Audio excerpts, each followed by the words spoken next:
अस्सलाम वालेकुम रहमतुल्लाहि व बरकातहू। कैसे हैं आप सब? उम्मीद करती हूँ सब खैरियत से होंगे और अल्हम्दुलिल्लाह आप सबकी दुआ से हम भी अच्छे हैं। भाई की भी तबीयत अच्छी है, अभी ट्रीटमेंट चल रही है बट अच्छे हैं। और ये है सभी बारात का ब्लॉग। मेरा हर ब्लॉग लेट से ही आएगा। आजकल ऐसा हो गया ना कि मैं टाइम से ब्लॉग डाल ही नहीं पा रही हूँ। सभी बारात को कितना दिन हो गया आज, और आज मैं ये ब्लॉग डाल रही हूँ आप सबको। मेरा ब्लॉग ना बहुत लेट मिल रहा है, तो मैं खुद भी कोशिश कर रही थी लेकिन मैं बता नहीं सकती। मैं इतनी ज़्यादा इस बीच में बिजी हूँ और टाइम नहीं मिल पा रहा है, तो मैं ना नहीं कर पा रही। फिर भी मेरी कोशिश रहती है चलो लेट सही, लेकिन मैं ना ब्लॉग शूट कर लेती हूँ, बस एडिट करके डालना रहता है। तो मैं कभी भी अपने हिसाब से मैं सोचती हूँ डाल लूँगी। एटलीस्ट ले तो लेती हूँ ना, ब्लॉग शूट तो कर लेती हूँ ना, ये बहुत बड़ी बात है। तो बस मैं हलवा की तैयारी करती हूँ। यहाँ पर ही हो गया लेट मुझे थोड़ा सा हलवा बनाने में, क्योंकि मैं सो गई थी, रोजे से भी थी और इतनी ज़्यादा थकान हो गई है ना मुझे कि मैं बता नहीं सकती। ऐसा लगता है मैं सो ही नहीं हूँ। भाई को तो बोल थी 2-3 दिन के लिए मैं एडमिट हो जाती हूँ और खूब सोऊंगी, कुछ नहीं बस ऐसे सोने के लिए एडमिट हो जाती हूँ हॉस्पिटल में। तो हाँ ऐसा रहता बिल बहुत लंबा चौड़ा आ जाएगा ना, तेरा सोने में ना सोना महंगा पड़ जाएगा। हमने हाँ रहने दो भैया, उससे अच्छा मैं जाग ही लेती हूँ। ऐसा लग रहा कोई डिस्टर्ब ना करे, और 2-3 दिन तक मैं सिर्फ सोऊं। महीना 15-20 दिन से ना मैं ऐसा हो गया कि मैं सो ही नहीं हूँ सही से। रात में लेट होता है, सुबह जल्दी उठना होता है, दिन भर इतना काम, तो मैं ना बिल्कुल भी मेरी नींद पूरी नहीं हो रही है। और ऐसा लगता है मैं खूब सुकून की नींद सोऊं खूब अच्छे से, कोई मुझे डिस्टर्ब ना करे, माइंड में ना किसी चीज़ का टेंशन ना हो। रात में सो भी तो सुबह का टेंशन लेके सोना पड़ता है कि सुबह उठना है, जल्दी सुबह 5 बजे उठना है, नमाज़ पढ़ना, नहीं उठेंगे तो बच्चों का स्कूल मिस हो जाएगा। ये सब अभी पेपर का अभी टाइम आ रहा है, बच्चों का 25 तारीख से पेपर होगा, छोटे वाले दोनों का, और गुनगुन का तो स्टार्ट हो गया। गुनगुन का भी टेंशन मुझे इतना ज़्यादा हो रहा है। एग्ज़ाम बच्चों का होता है लेकिन टेंशन ना माँ को होता है कि बच्चे कैसे करेंगे, एकदम बहुत ज़्यादा। इतना दुआ निकलता है दिल से, अल्लाह बच्ची पास हो जाए, बच्चे अच्छे नंबर से पास हो जाए, बच्चे लोग अच्छे। साल भर का मेहनत रहता है, बहुत ये लगता है। और मुझे तो बहुत ज़्यादा, अभी गुनगुन का एक पेपर हो गया, दूसरा पेपर अभी 20 तारीख को, ऐसे ही अभी चलेगा रमज़ान तक। और मेन ना रमज़ान में पेपर आ रहा बच्चों का। सबसे बड़ा मसला तो ये हो गया है कि रमज़ान में बच्चे घर में रहते ना, रोज़ा रखते, इबादत करते हैं, और पेपर रहेगा तो फिर उसमें बिजी रहेंगे। तो बस यहाँ पे जल्दी जल्दी मैं हलवा की तैयारी करती, लेट हो गया तो कि जल्दी से बना लेती हूँ। फिर रोज़ा अफ्तार का भी करना, रोज़े से हूँ मैं ही रोज़े से हूँ, क्योंकि बहन की भी तबीयत ख़राब है, अभी भी यहीं घर पे ही है मेरे साथ में। और गुनगुन का भी एग्ज़ाम चल रहा है, उसकी भी तबीयत थोड़ी सही नहीं थी ना, सर्दी सर्दी लग रहा था, तो मैं उससे भी मना कर दी, मत रखो बेटा, फ़र्ज़ नहीं है, नफिल रोज़ा है, रमज़ान में रख लेना। तो ऐसे है, जोया मेरे साथ बहुत जिद करती, मम्मी मैं रोज़ा रखूँगी, मेरे को नहीं उठाओगे ना सहरी का तो भी मैं रखूँगी। और एक दिन पहले का भी रोज़ा, जो 2 रोज़ा रखते हैं ना, बारात में 2 रोज़ा रखते हैं ना, तो वो रोज़ा के लिए भी वो जिद कर ली थी कि मम्मी मैं रखूँगी। फिर मैं उससे बोल के तुरवाई, बोली मत रखो, रमज़ान में रखना, रमज़ान का रोज़ा मना नहीं करूँगी, घर में रहोगे तो। बच्चे रोज़ा रखने के लिए बहुत एक्साइटमेंट रहते हैं, होता है बचपन में।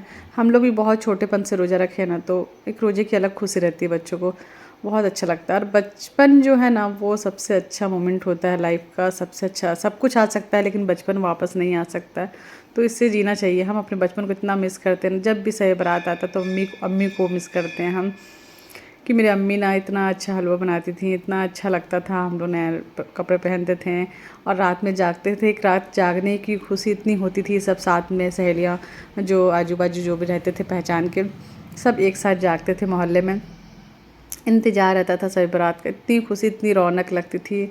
ऐसा लगता वो बचपन वाला शब बारात तो पता नहीं कहाँ गुम हो गया है। अब कुछ भी हो इतना एक्साइटमेंट लगता ही नहीं है, बस ठीक है। लेकिन बचपन की बात ही अलग होती है, मालूम। मैं तो बहुत मिस करती हूँ अपने अम्मी को, इतना याद कर रही थी। और जब भी कुछ ऐसे त्यौहार होते हैं, ईद बकरीद, मुहर्रम या शब बारात, कुछ भी अपना फेस्टिवल में, पर अम्मी अब बहुत याद आते हैं। ऐसे करते थे, वैसे करते थे, अपने बचपन में हम खो जाते हैं। बचपन तो वापस नहीं आता है, पर बचपन की यादें ताउम्र ज़िंदगी भर आती रहती है। और जब खास करके माँ बाप ना हो साथ में, तो उनकी कमी तो खैर कोई भी दूर नहीं कर सकता, पूरी नहीं कर सकता। माँ बाप की कमी ऐसी, किसी की कमी कोई पूरी नहीं कर सकता, लेकिन माँ बाप की कमी, माँ बाप की बात ही अलग होती है। सबका अपना एक मुकाम होता है, लेकिन माँ बाप का मुकाम जो है ना, वो सबसे ऊंचा है, सबसे बड़ा मुकाम है। अल्लाह हर माँ बाप को सलामत रखे, जिसके माँ बाप दुनिया में हैं, और जिसके माँ बाप दुनिया से जा चुके हैं, अल्लाह उनकी मग़फ़िरत कर। देखो जाना सबको है दुनिया से, जो आया है ना वो जाएगा ही, रहना किसे भी नहीं है।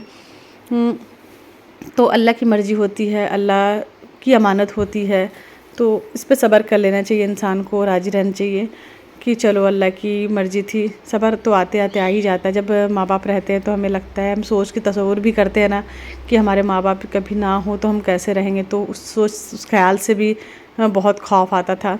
लेकिन आज इतना अरसा हो गया है तो सब्र आते आते आ ही जाता है। कोई किसी के लिए नहीं मरता है, ये दुनिया ऐसी भी बेरहम है, और जो आया है वो तो जाएगा ही बेशक, इसमें कोई शक नहीं है। मौत एक सच्चाई है, ज़िंदगी एक धोखा है, और हम धोखे में हैं सब। ज़िंदगी को हकीकत समझ बैठे हैं, और मौत का तो किसी ख्याल भी नहीं आता। ऐसा लगता है जब मरेंगे तब देखा जाएगा। तो दुनिया में इतने भी बिज़ी ना हो कि नहीं, जब आएगा तब देखा जाएगा। हमें इसी दुनिया में रह कर के मौत को याद करके अपनी आखिरत की तैयारी करनी है। हमें अच्छे अमाल करने हैं, अपने अमाल अच्छे करने, अपने अखलाक अच्छे करने हैं। बहुत सारी चीज़ें हैं, अब बहुत मुश्किल भी नहीं है। अगर सोचे तो बहुत मुश्किल लगती है, और ना सोचे तो इतना मुश्किल भी नहीं है। इंसान अपना अखलाक अच्छा कर ले, अपना ईमान अच्छा कर ले, अपना मतलब अपने आप को अच्छा कर ले कि नहीं, हमें अल्लाह को राज़ी करना है। दुनिया को राज़ी करने में ना लगे रहें कि दुनिया तो कभी किसी से राज़ी नहीं होती है। बस एक अल्लाह राज़ी हो जाए काफ़ी है। और रोज़ा खोल ली मैं। रोज़ा खोलने के बाद चाय वाय पी। चाय पीने के बाद फिर मैं बोली चलो अपना दोस्ती रोटी बनाती हूँ। तो ये डबल रोटी ना यहाँ बनता है हलवा के साथ। कुछ लोग तो नहीं देते हैं, सिर्फ हलवा ही देते हैं, बट मैं ना देखी हूँ मम्मी जी को बनाते हुए ना, तो मैं बोली चलो हलवा के साथ ना रोटी भी बना लेते हैं, दोस्ती रोटी। तो ये डबल रोटी बनती है, जो मुझे अच्छा लगता है। मैं बच्चों को कभी कभी टिफ़िन में भी ये ना डबल रोटी मैं दे देती हूँ, ईज़ी लगता है, एक साथ 2 रोटी निकल जाता है। तो बस यहाँ पर ही ना मैं पैक कर रही थी, मतलब बांटने के लिए, जो अड़ोसी पड़ोसी जो मेरे रेंटर हैं उन लोग, और आजू बाजू घर में जितने भी हैं ना मोहल्ले में, उन सबको देना था। तो ये तो अपना बचपन याद आ जाता है इसको देख करके। बहुत अच्छा लगता था जब हम लोग छोटे थे ना, तो बहुत शौक़ से हलवा अम्मी बनाती थी और देती थी ना बांटने के लिए, तो जाते थे। और अभी मेरी बेटी लोग जाती हैं, तो वक्त कैसे ना बदल जाता है, 20-25 साल में कितना सब कुछ बदल जाता है। यहाँ पर ही मैं गुनगुन को दी, और गुनगुन जाके और जोया सब पूरे मोहल्ले में बांट के आई। और ये पैकेट मैं लेके जा रही हूँ अपने भाई के घर, थोड़ा सा मिलने जाना था, तो वहाँ भी 1-2 लोग को देना था। तो वहाँ के लिए 1-2 पैकेट बना ली, और मेरे भाई से मिल कर के आ जाती हूँ। उसकी तबीयत ठीक नहीं है, रोज़े से थी, तो मैं जा भी नहीं पाई थी मिलने। तो रोज़ा खुलने के बाद मैं चलो चलते, फिर हम लोग तुरंत आ गए। वहाँ से आने के बाद फिर ये पैकेट बनाई थी, ये मैं स्टेशन रोड जाऊँगी बांटने के लिए। तो मैं बोली चलो मोहल्ले में बांट दी हैं, जो गरीब लोग थे उन लोग को भी दे दी हैं, और जो मैं स्टेशन लेके जाते हैं। यहाँ पे गुनगुन अपनी मेहंदी दिखाई, उनकी मेहंदी बहुत रची है, और ये नील वाली मेहंदी है, नील में जो लगती है ना, जो बहुत अच्छी रचती है, इंस्टेंट है वो।